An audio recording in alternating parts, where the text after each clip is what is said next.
महाभारत इसलिए हुई थी कि एक निर्दोष स्त्री पर लांछन लगाया गया था। यदि कान्हा के चरित्र के विषय में किसी ने भी अपशब्द कहा तो इसी क्षण और एक महाभारत का आह्वान कर बैठूंगा मैं।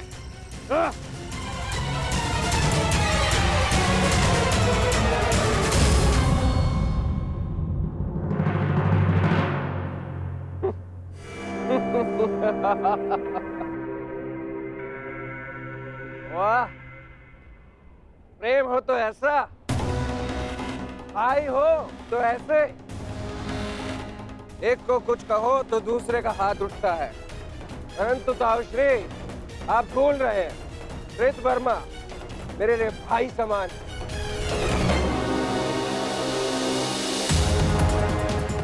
एक तो आप मेरे जन्मदिन पर बिना आमंत्रण के यहाँ पहुंचे, और दूसरा मेरे मित्र पर आपने हाथ उठाया। इस दुस्साहस का दंड आपको अवश्य मिलेगा। सावधान साम।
आज से ठीक 1 सप्ताह के पश्चात तुम्हारे पेट से मूसल ही उत्पन्न होगा, जो तुम्हारे वंश के विनाश का कारण बनेगा।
कहती हूँ कि जिस प्रकार तुमने मेरे कुल का अंत किया है, उसी प्रकार तुम्हारे कुल का अंत भी होगा। तुम्हारा कुल भी ऐसे ही आपस में लड़कर नष्ट हो जाएगा।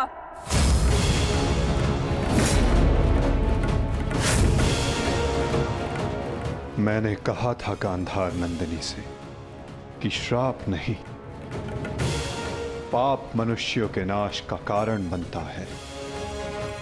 आज यादवों के पाप उनके नाश का कारण बनेंगे।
ये हमसे क्या हो गया कान्हा? हमने अपने ही कुल का नाश कर दिया। नहीं दाऊ, मनुष्य का विनाश उसके पाप कर्मों से होता है। यही नियति है और यादवों ने अपनी नियति स्वयं चुनी। जब जब मनुष्य अपने भीतर मद, दाम और क्रोध को जगाएगा, तब तब वो ऐसे ही भूमि पर सो जाएगा।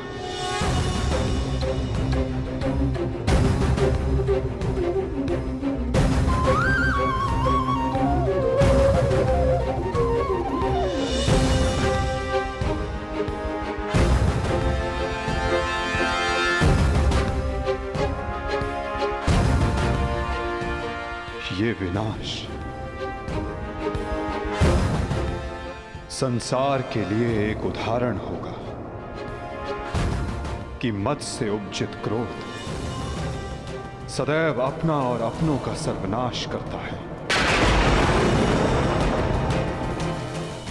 दाऊ, माता गांधारी का श्राप और यादवों के पाप ने दोनों ने मिलकर सब समाप्त कर दिया। दाऊ, किंतु इन सब का अर्थ क्या है कान्हा?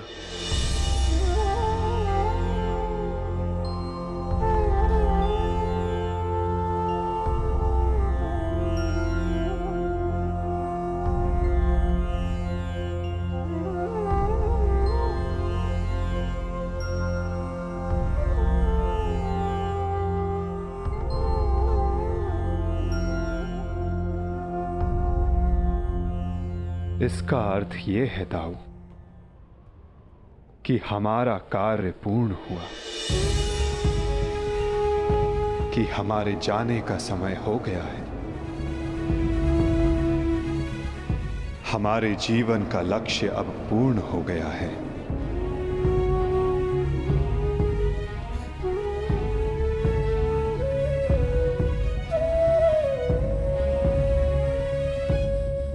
जब अंत आ रहा है तो प्रारंभ से हो। प्रारंभ से ही मैं श्री हरि का सेवक रहा हूं, तो अंत भी उनके चरणों में ही हो।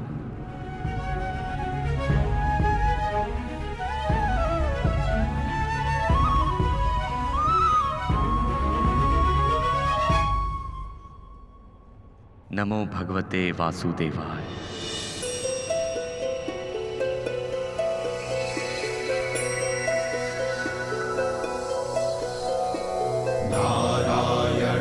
नमस्कृत्य नरं चैव नरोत्तमं देवीं सरस्वतीं व्यासं ततो जयम् उदीरयेत्।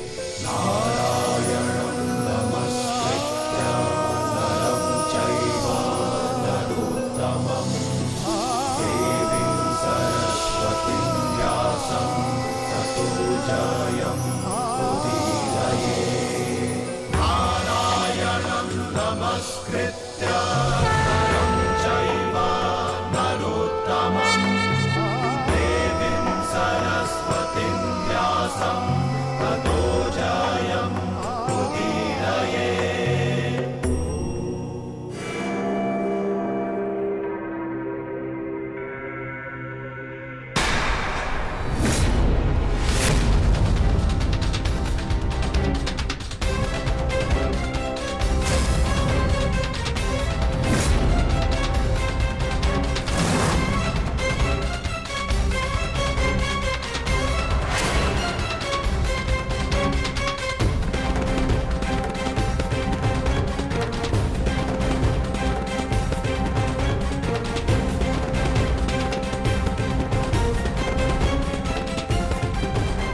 हे ईश्वर, ये कैसा नरसंहार है?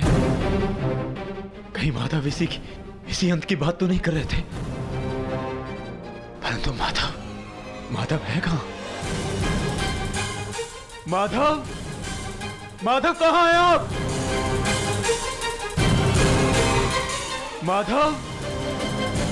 माधव कहां हैं आप?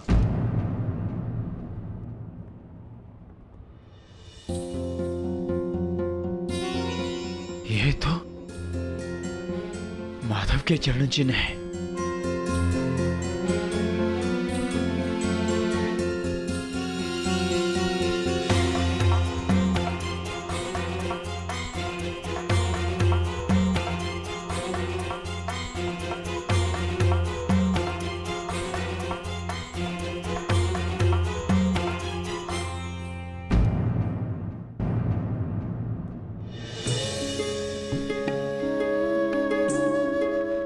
माधव,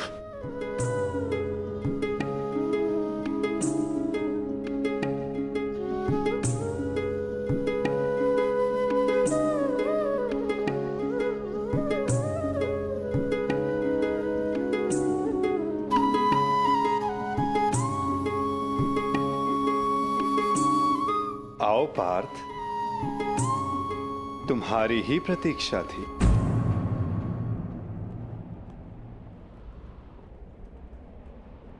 तुम्हें आना ही था, क्योंकि मेरे जाने का समय हो गया है।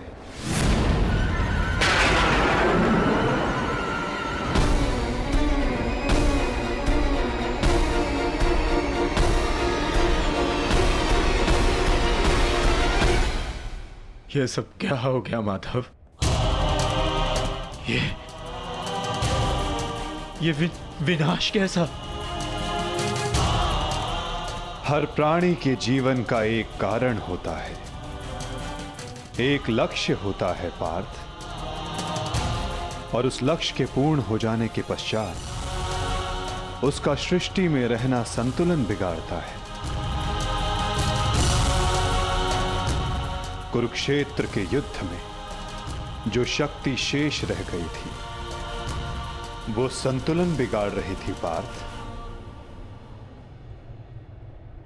जब शक्ति के साथ उत्तरदायित्व का भान ना हो तो मनुष्य पापी बन जाता है, और यादवों के अंत के साथ उस पाप का भी अंत हुआ पार्थ। सदैव स्मरण रखना पार्थ, बिना उत्तरदायित्व के भान की शक्ति सदैव विनाश लाती है।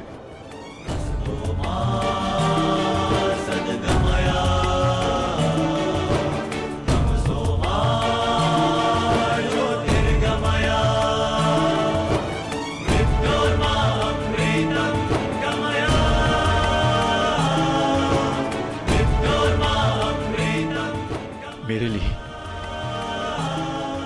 क्या आदेश है माधव?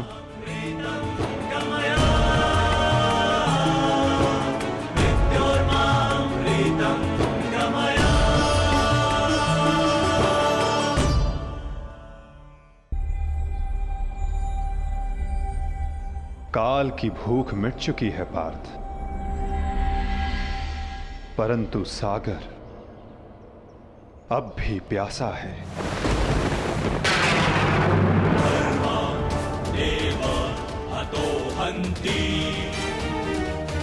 तुम शीघ्रता करो पार्थ, द्वारका की सभी स्त्रियों को और बालकों को अपने साथ हस्तिनापुर लेकर लौट जाओ।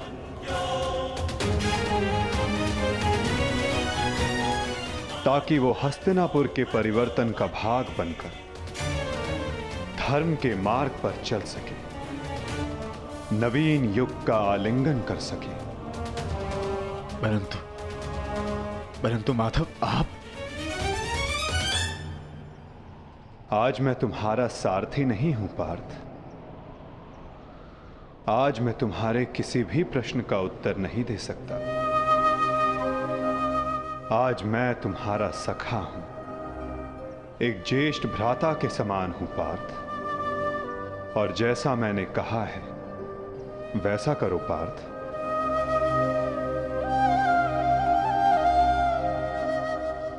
अभी किसी और से मिलने का समय है।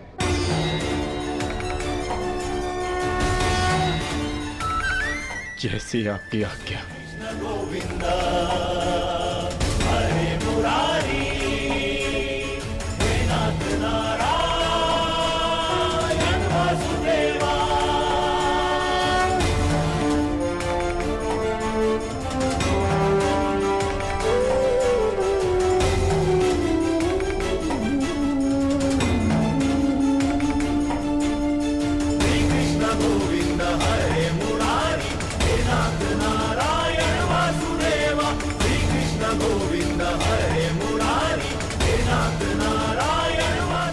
प्रणिपात।